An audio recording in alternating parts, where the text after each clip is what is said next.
Hi po mga people! Nasa lesson 9 na po tayo ng ating effective communication. At bago po ang lahat, don't forget to subscribe, like, share, and hit the notification button para lagi po kayong updated. Also, you can hit our super thanks feature and choose any of the offer kung gusto lang naman po. Ayan. And tara na po agad-agad. Let's have our discussion. No? So for our warm-up activity, let's compare the two paragraphs. Ayan. This is titled, Which Sounds Better? Ayan. So, you have to decide which one sounds more natural and effective. Tapos po, you have to think about how the sentences connect and flow together. Ayan. For the paragraph A, ito po nakasulat, I woke up late, I missed the bus, I arrived late at school, my teacher asked why. And for the paragraph B, I woke up late, so I missed the bus. As a result, I arrived late at school. Fortunately, my teacher allowed me to explain why I was late. So for the guide question, which paragraph is easier to understand? What made the second paragraph smoother? And why are connecting words important? Ayan. So, if we compare the two paragraphs, paragraph A gives us the information, no?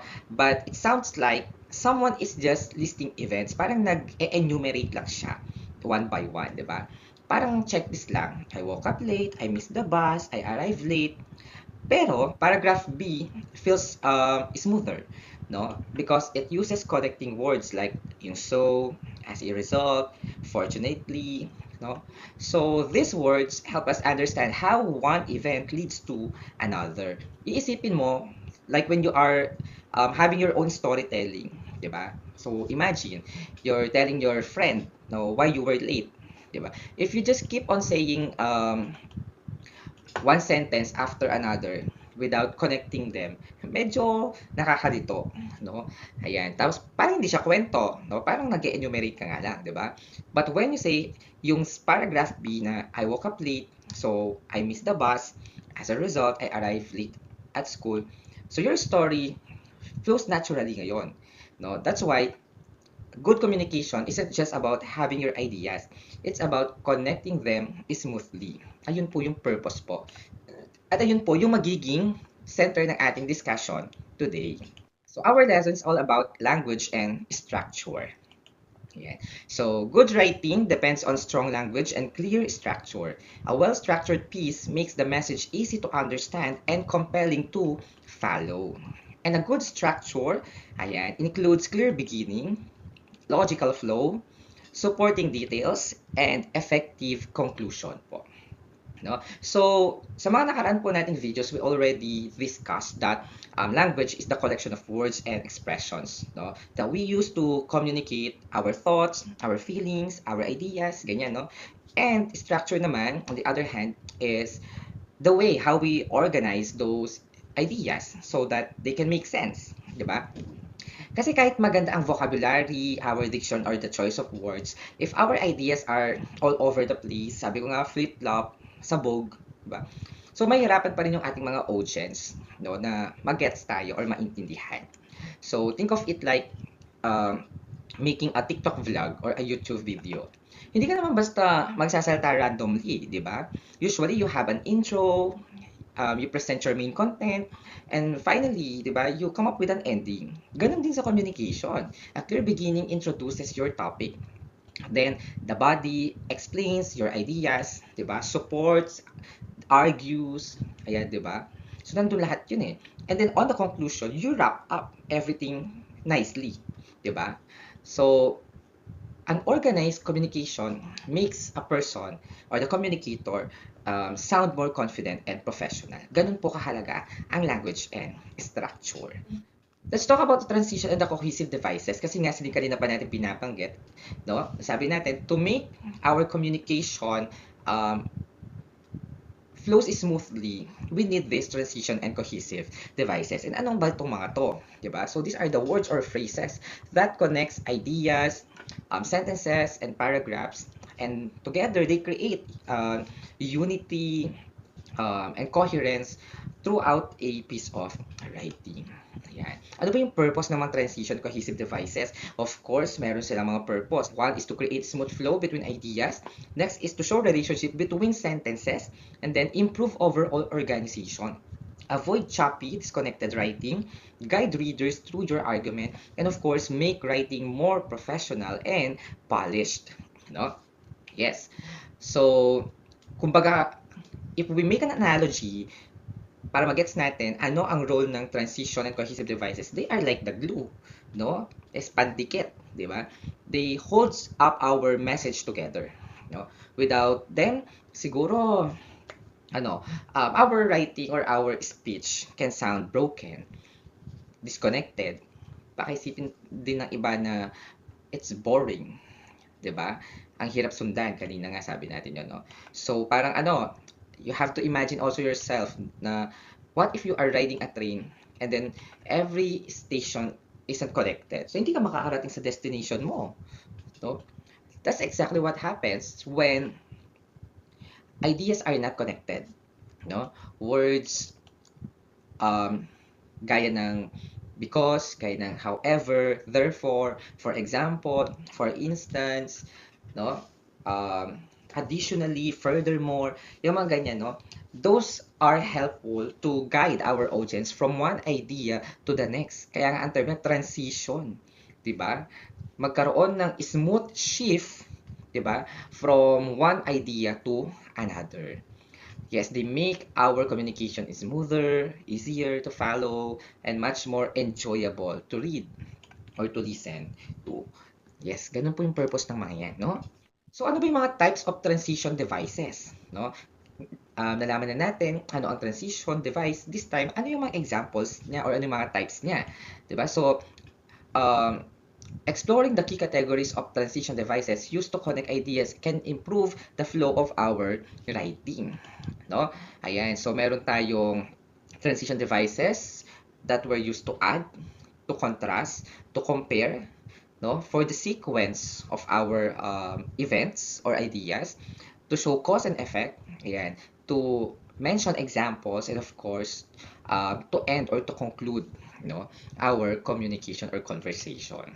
Ayan. Examples addition, we use furthermore, moreover, in addition, also, besides, ganyan, no? For the contrast, we have naman yung however, on the other hand, although, nevertheless, ayan. For comparison, no?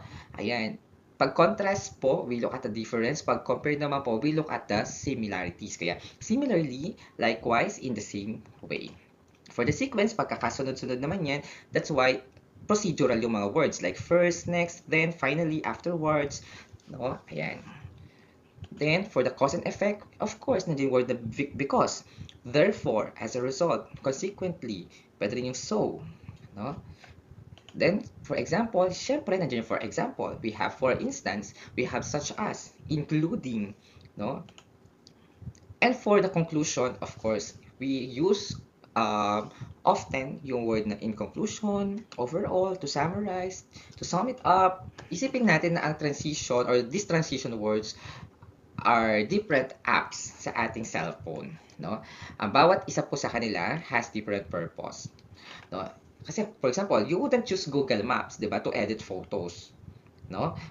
In the same way, choose the transition that matches your message, no? Using the right connector definitely can help our audience understand exactly how our ideas relate to one another. Hindi nagiging vague yung meaning ng ating sinasabi, nasusundan nila. Now let's have using transitions for different purposes. So, we use them to tell a story. We also use them to explain and compare. And we use them also to contrast and give examples. So, kagaya ng mga kanina lang din ito, no? Actually, yung kanina is a large list ng mga types. Ayan.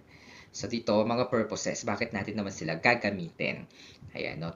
To tell a story, meaning to say, we use this transition to guide our audience through a narrative sequence, connecting events in a logical and engaging order.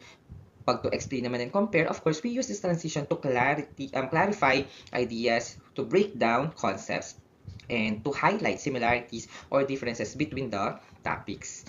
No? Pag to contrast naman and give examples, Siyempre, ang papakita naman natin dito is the opposing viewpoints or to illustrate key points with concrete and relatable examples, no? Ayan. Basta tandaan po natin, different situations require different transition words, no? Ayan. So, for example, mag-explain ka why your grades improved. You could say, first, I created a study schedule. Tapos, then, I reviewed every night.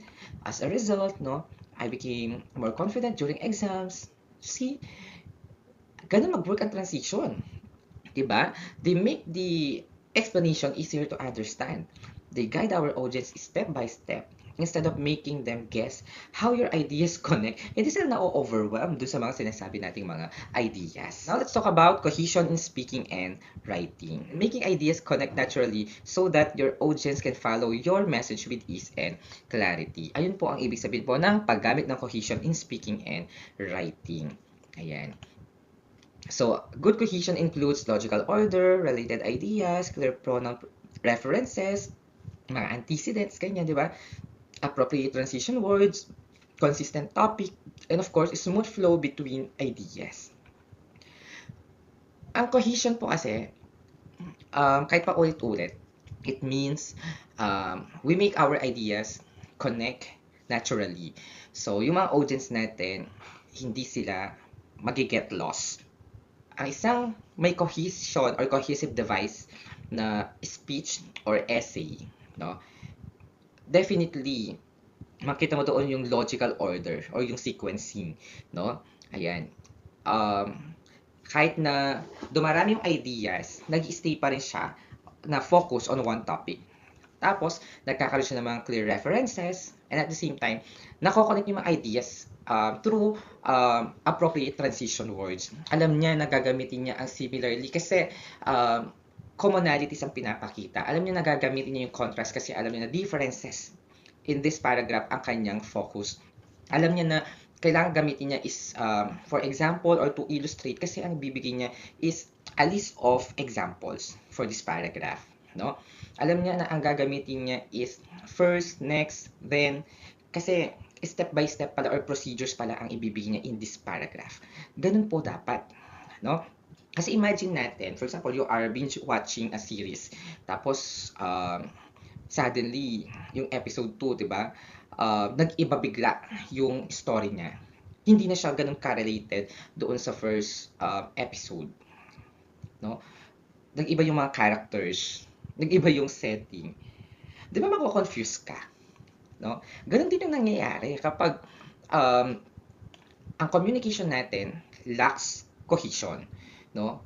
Whether speaking man yan in front of the class or it is a piece of writing, no? Like essay, mga ganyan, no? Journal. Dapat siguraduhin natin lagi that our ideas flow smoothly from one point to the next, no? Ay yung pinaka-goal natin.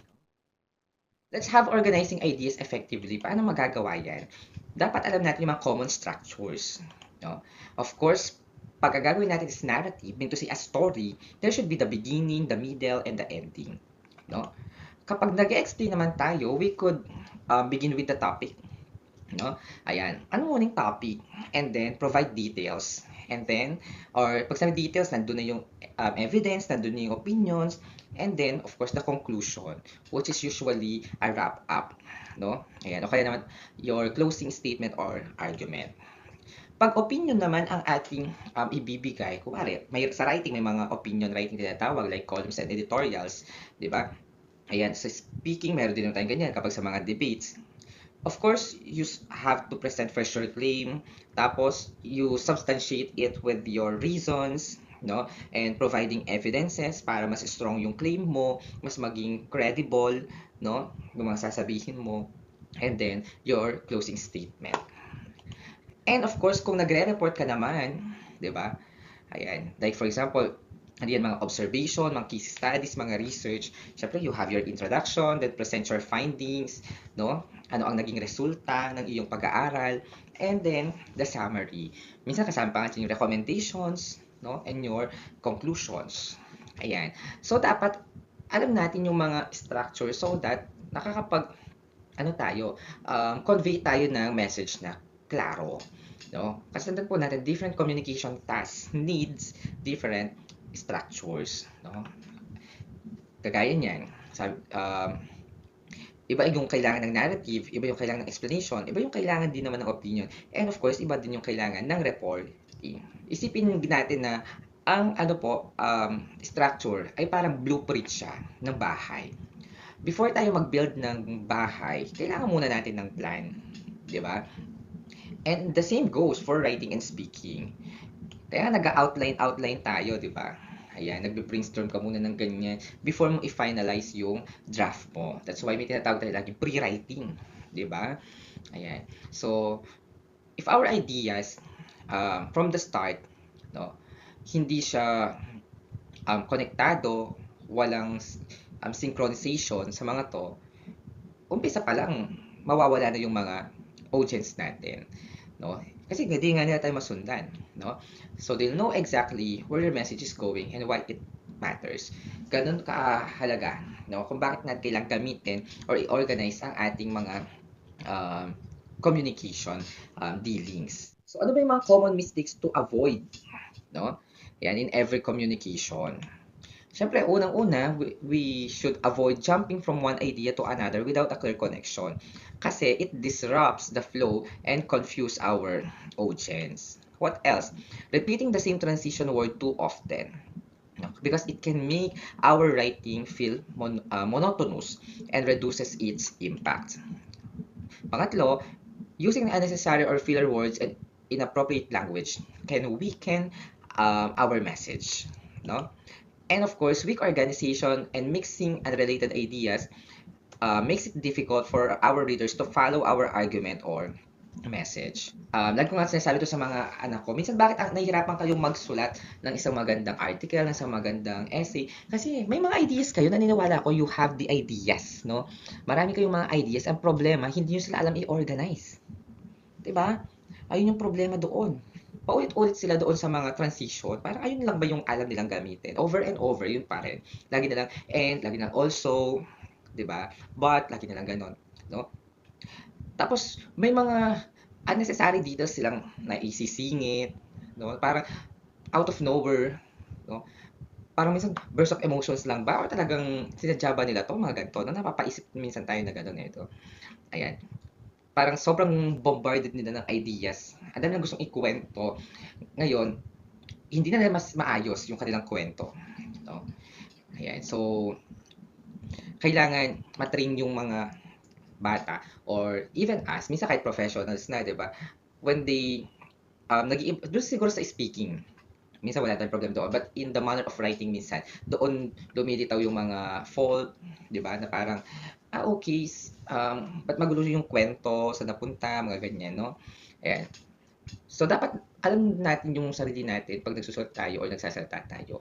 We need to imagine na parang ganito, nagbibigay tayo ng mga class presentation about sa climate change or any topic na ano natin, na-assign sa atin.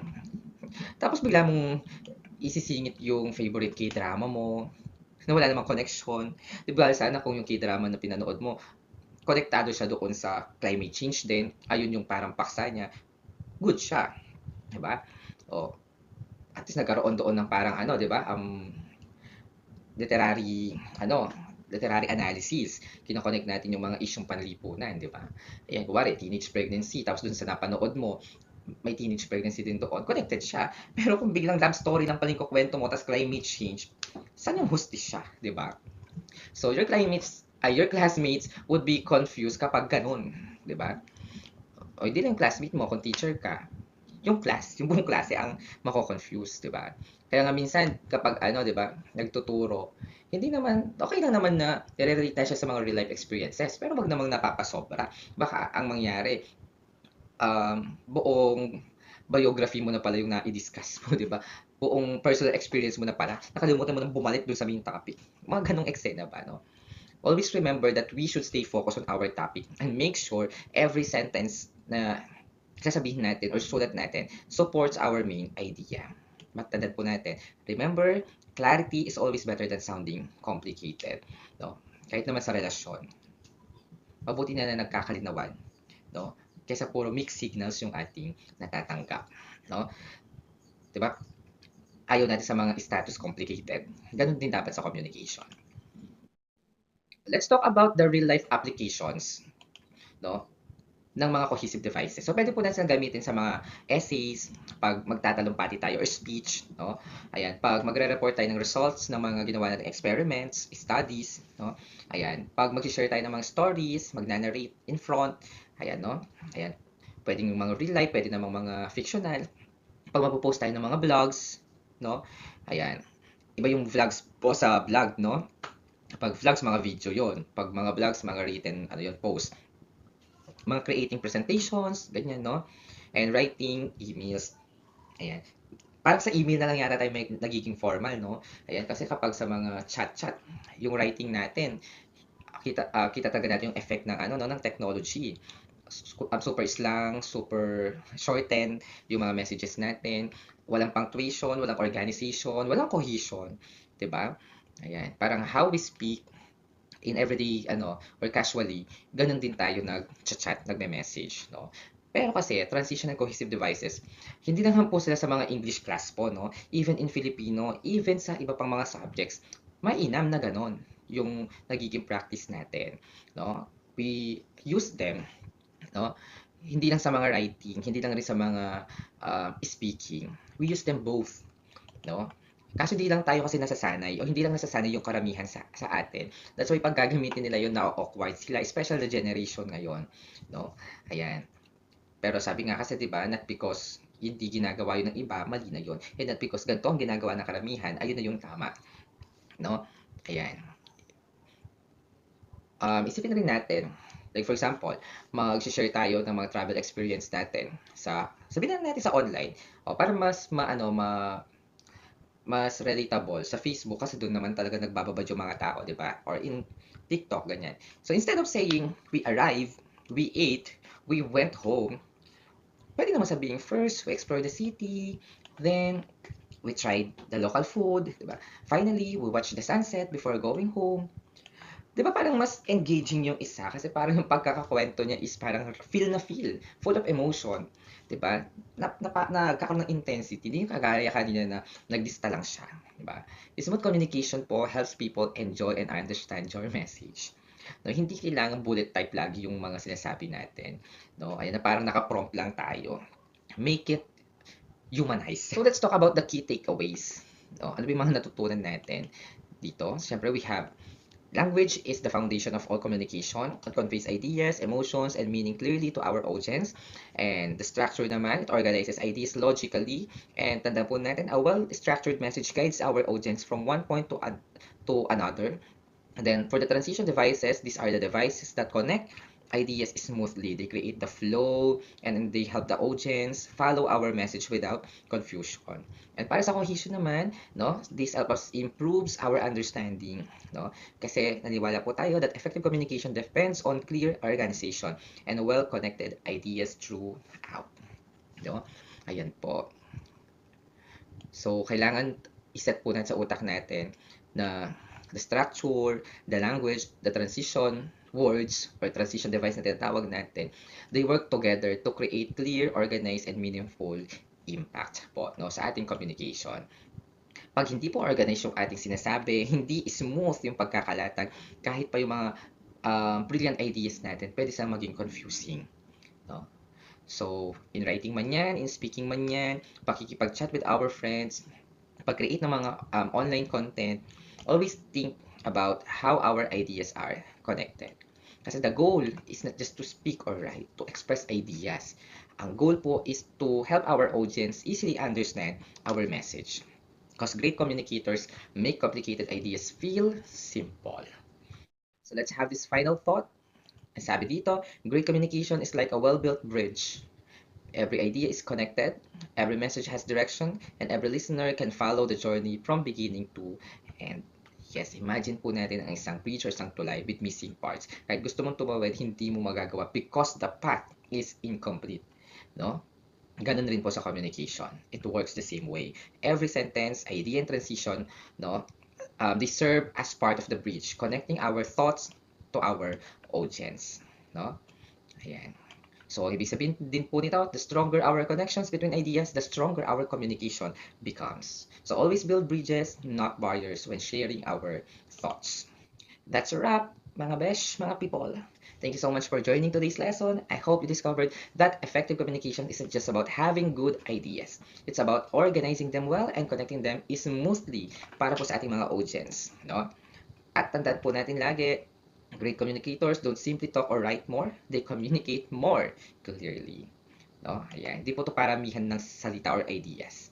Pagandahan po ito or palinawan ng mensahe. So the next time you write an essay, you give a presentation, you send an email, or even post on social media, don't forget to connect your ideas with purpose. See you in our next lesson po, and thank you for learning with me. Bye!